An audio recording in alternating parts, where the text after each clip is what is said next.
ஏதோ ஒரு தேர்தலில் வெற்றி வாய்ப்பு இழப்பது என்பது ஒரு பெரிய வீழ்ச்சி அல்ல. எத்தனையோ வெற்றியை பார்த்திருக்கிறோம், எத்தனையோ தோல்வியும் பார்த்திருக்கிறோம். திமுகவை போல வெற்றி பெற்ற கட்சியும் கிடையாது, தோத்திருக்கக்கூடிய கட்சியும் கிடையாது. ரெண்டுமே நமக்கு தான் பெருமை இருக்கு. விரைவில் வரலாம், ஒரு 3 மாசம் கழிச்சு வரலாம், ஒரு 6 மாசம் கழிச்சு வரலாம். ஏன்னா ஆட்சி என்பது மெஜாரிட்டியோட வெற்றி பெறல ஒன்று.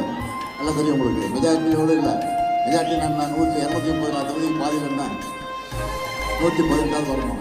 எவ்வளவு ஜெயிச்சா 108 தான்.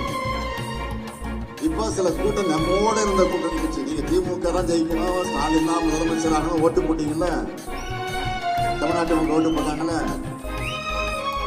அந்த கட்சி கூட்டணி நம்மோடு இருந்த கூட்டணி கட்சி ஆதரவு தான் நீங்க இந்த வண்டி ஓடிட்டு